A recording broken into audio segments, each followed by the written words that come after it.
नमस्कार। हमारे सामने एक 41 वर्षीय युवक की कुंडली, जिसके बारे में हम बात करेंगे कि इनकी दशाएं क्या चल रही हैं और इनके जो सवाल इन्होंने भेजे उनके क्या जवाब है, उसका क्या सलूशन है। 7 नवंबर 1978 में इनका जन्म प्रातः 7:30 बजे हुआ। जिस समय इनका जन्म हुआ उस समय वृश्चिक लगन उदय हो रहा था और चंद्रमा मकर राशि में गोचर कर रहे थे। वृश्चिक लगन मंगल का लगन है, लगन के स्वामी मंगल हैं। राशि मकर राशि है, राशि के स्वामी शनि हैं। राशि से शुरुआत करें तो चंद्रमा या मकर राशि में बैठे हैं और शनि की 7.5 वर्तमान में मकर राशि के ऊपर चल रही है और चंद्रमा के ऊपर शनि का गोचर चल रहा है, यानी शनि देव भी आजकल मकर राशि में है। कुंडली के अंदर देखें शनि तो बैठे हुए हैं 10वें भाव कर्म स्थान में।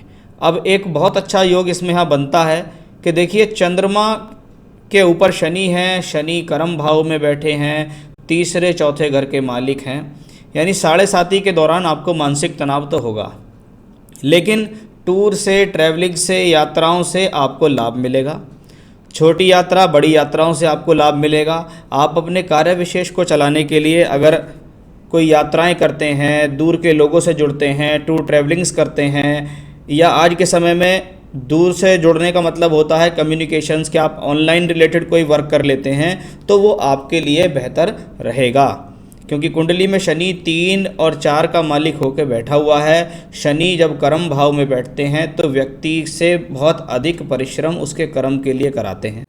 शनि या चौथे के मालिक भी हैं, यानी व्यक्ति अपने जीवन में स्वयं के बल पर प्रॉपर्टी अवश्य खरीद लेगा, ये शनि ने यहाँ प्रॉमिस दिया है।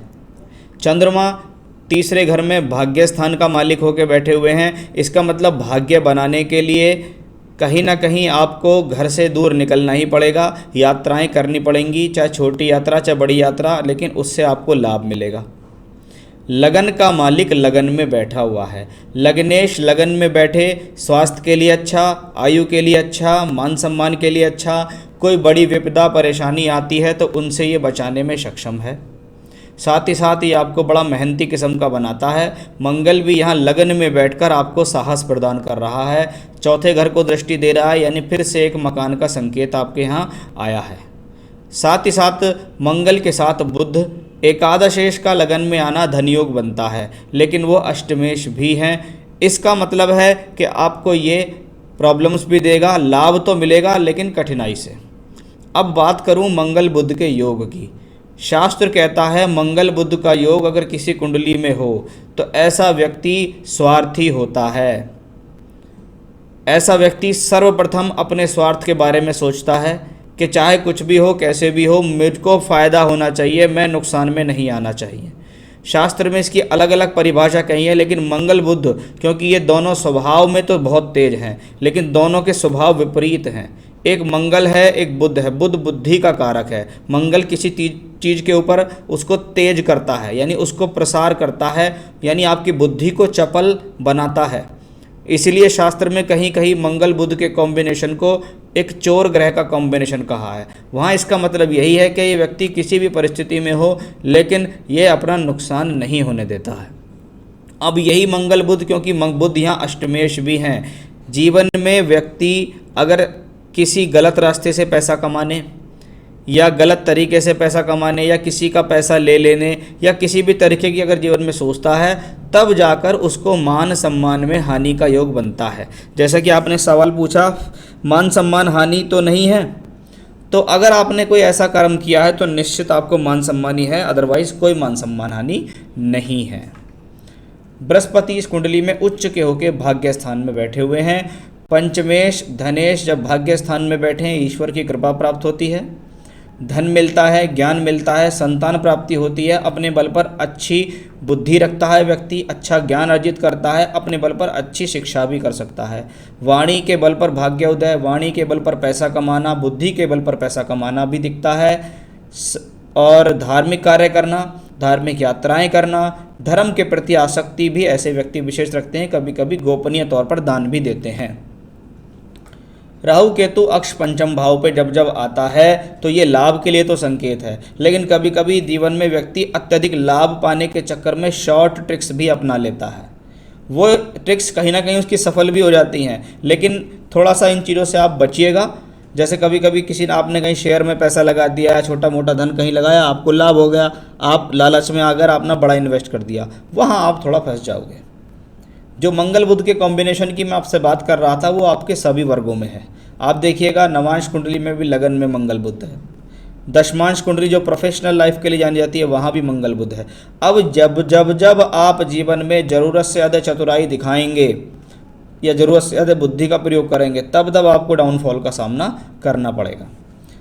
कर्म भाव के मालिक सूर्य द्वादश भाव में नीच के बैठे हैं और द्वादशेश शुक्र के साथ बैठे हैं। फिर से एक और इंडिकेशंस के कर्म को दूर से जोड़ो, यात्राएं करो, टूर ट्रैवलिंग्स करो, स्थान परिवर्तन करो। जितना ज़्यादा अपनी लाइफ में ये जोड़ोगे उतने आपकी लाइफ में तरक्की होगी। जब दशम का मालिक एकाध 12वें घर में नीच का हो जाता है तो ये एक संकेत ये भी आता है कि प्रोफेशनल लाइफ में स्ट्रगल, पिता को स्वास्थ्य हानि, पिता के साथ संबंध खराब होना, यह भी दिखता है। आँखों से संबंधित रोग दिखते हैं।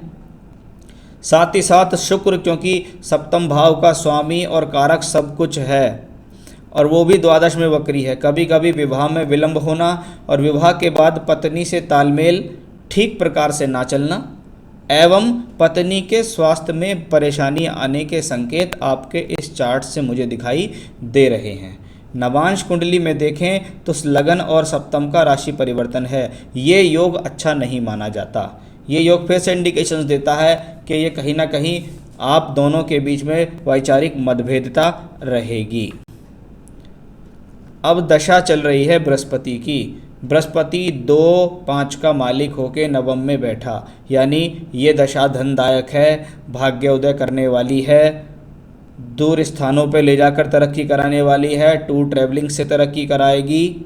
ऐसे में आपकी संतान भी राइज करेगी, क्योंकि आपकी दशा से ये सब बहुत अच्छे तरीके से दिखता है।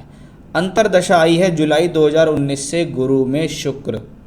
शुक्र सप्तमेश होके अपने से छठे घर में बैठा है। इसका मतलब ऐसे समय में यदि कोई पार्टनरशिप आप कर लेते हो तो चल जाएगी, लेकिन ज़्यादा लंबे समय तक टिकेगी नहीं। एक बात, पत्नी के साथ वैचारिक मतभेदता या पत्नी का स्वास्थ्य खराब होने के इंडिकेशन। तीसरी चीज़, क्योंकि साथ में सूर्य भी हैं और वो द्वादश में बैठा है, इसका मतलब आप अपने प्रोफेशन को जितना ज़्यादा बाहर से जोड़ोगे, ये आपके पास बहुत अच्छी अपॉर्चुनिटी है। अब से लेके 2022 उसके बाद 2024 तक बहुत अच्छी अपॉर्चुनिटीज़ हैं कि आप अपने प्रोफेशन को एक स्थान पर ना टिका के उसमें चाहे सप्लाई करो चाहे बाहर भेजो, तो आपके लिए बहुत फ़ायदेमंद रहेगा।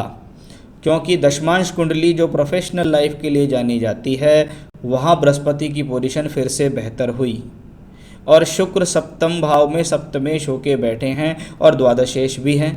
मंगल द्वादश में बैठ कर उनको दृष्टि दे रहा है, तो बार बार इंडिकेशंस आ रहा है। शनि सूर्य की राशि में है, सूर्य द्वादश में। नवांश कुंडली में यही सूर्य मंगल की राशि में है और आपने मेडिसिन से रिलेटेड काम बताया है, तो ये सारे कॉम्बिनेशंस आपके इस चार्ट में फलीभूत हैं, क्योंकि सूर्य को औषधि कहा गया है, शनि को केमिकल कहा गया है। इसका मतलब आप मेडिसिन से रिलेटेड जो भी काम करते हो उसी कामों को ही करना, किसी अन्य काम में दखल अंदाजी नहीं करना। अभी दशा है, पहला सवाल लेता हूँ मैं आपका। मेडिसिन सप्लाई का काम करता हूँ, इसमें फ्यूचर कैसा? सप्लाई यानी दूर के लोगों से जुड़ना, यात्राएं करना, इससे बेस्ट आपके लिए कुछ नहीं है। बहुत सही काम है। मेडिसिन डिस्ट्रीब्यूटर्स रिटेल शॉप का बिजनेस कर पाएंगे फ्यूचर में। मेरे हिसाब से डिस्ट्रीब्यूटरशिप आपके लिए ज़्यादा बेहतर रहेगी और आप चाहें तो उसका प्रयास अभी से शुरू कर सकते हैं, आपको तरक्की मिलेगी। लेकिन रिटेल काउंटर मुझे यहाँ ज़्यादा अच्छा फलीभूत नहीं दिखाई दे रहा। फ्यूचर में फाइनेंशियल कंडीशन कैसा होगा? भूमि वाहन मकान होगा या नहीं? देखिए, मैंने आपको पहले ही बताया, अवश्य आपके पास भूमि वाहन मकान होगा, भले ही आपके पास अभी तक ना आया हो, लेकिन मैंने शुरू में ही कहा था कि शनि आपको ये सब देंगे। अभी ये थोड़ा आगे चलता हूँ। फ्यूचर में फाइनेंशियल कंडीशन ईश्वर कृपा से ठीक है। थोड़े से खर्च आपके लिए बढ़ेंगे अभी आगे समय में। हो सकता है कोई घर की जिम्मेवारी के लिए समय खर्च बढ़ जाएं, लेकिन सोर्स ऑफ इनकम आपको अभी भी और आगे वाले समय में भी ठीक ठाक मिलती रहेगी। आपने पूछा मकान होगा या नहीं, मैंने बताया हाँ निश्चित मकान होगा। थोड़ा उसको और नज़दीक से देख लेते हैं। अब से लेके 2022 तक भी आपको प्रॉपर्टी इन्वेस्टमेंट का एक योग बन रहा है। ऐसे में व्यक्ति कभी कभी क्या करता है, प्रॉपर्टी इन्वेस्ट कर देता है, फिर उसको वो कहते हैं जी 3 साल बाद पोजीशन मिलेगा या 3 साल बाद आपका ये पूरा हो जाएगा। तो वो स्थिति आपकी वर्तमान में अभी भी चल रही है। आप चाहें तो उसमें 2022 तक बहुत सुंदर योग आपको चल रहा है। और भी मैं आपको एक बात बता दूं, भले ही आपके पास आज संपत्ति अपनी कुछ ना हो, लेकिन ऐसे लोगों के स्वयं के अपने 2 से 3 भवन अवश्य होते हैं। आपकी एज अभी 41 वर्ष है, आप देखना भविष्य में ऐसा होगा। दूसरा कोई बिजनेस कर सकता हूँ या नहीं, मैं कोई भी दूसरे बिजनेस करने की सलाह आपको नहीं दूंगा। शरीर कैसा रहेगा, कोई भारी रोग या संभावना, देखिए शुक्र की दशा है, शुक्र द्वादश में है और बृहस्पति में भी शुक्र है। ऐसे में आप अपने कोलेस्ट्रॉल और शुगर का खास ध्यान रखें, क्योंकि कोलेस्ट्रॉल शुगर से रिलेटेड प्रॉब्लम्स मुझे यहाँ दिखती है। बाकी आंखों से संबंधित रोग मिलने की भी संभावना इस चार्ट में है। कोई गहन कोई बड़ी बीमारी के संकेत अभी मुझे यहाँ नहीं दिखाई दे रहे।